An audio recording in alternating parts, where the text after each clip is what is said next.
Eu sou Mônica Lima, sou professora de História da África do Instituto de História da UFRJ e coordenadora do LEAfrica, o Laboratório de Estudos Africanos, na mesma universidade. Um dos meus temas centrais de pesquisa é o retorno de libertos do Brasil para a África. E eu pude observar ao longo de todo o tempo de pesquisas, não só em arquivos brasileiros, como em arquivos no continente africano e arquivos sobre a presença europeia na África Ocidental, que o Porto de Salvador foi o porto mais importante, demograficamente falando e politicamente falando, em termos das relações atlânticas, para o retorno de libertos do Brasil para o continente africano. E dada a demografia do tráfico atlântico de africanos escravizados, podemos dizer também que é o porto mais importante no total de retornos das Américas Negras, tratando-se de libertos que retornam ao seu continente de origem. Devo dizer que, em sua maioria, sim, eram africanos de nascimento, havendo também seus descendentes diretos nessas viagens. Eram maioria homens, e havia algumas mulheres. Pude observar nas pesquisas no Arquivo Público do Estado da Bahia que essas mulheres, muitas vezes, levavam consigo agregados, crianças ou outras mulheres nas suas viagens de retorno.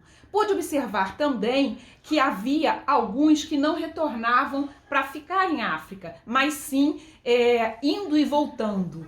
Faziam parte desse grupo de pessoas, desses muitos africanos e africanas. Sim, são muitos, claro, não é comparável ao volume do tráfico atlântico de africanos escravizados, mas é um número expressivo.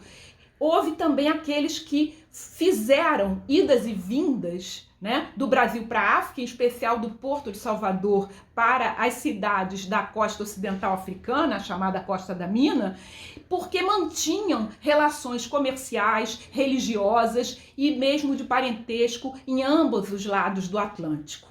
Essas conexões, inclusive, possibilitaram novos retornos. São essas conexões dessas pessoas que vão e vêm que possibilitam com que se criem redes de contato, migração é rede, que estimularam, que possibilitaram, que tornaram viável esses retornos numerosos. Houve mesmo retornos que, partindo do Porto do Rio de Janeiro, no seu caminho paravam no Porto de Salvador, como é o caso do Brig Robert, em 1851.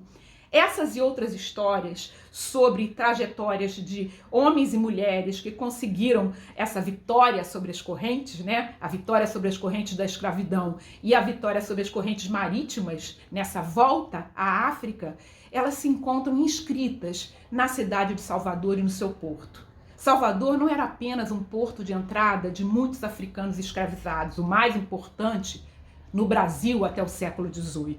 Salvador era também uma porta, uma janela aberta para o continente africano. Salvador era uma mirada para a África.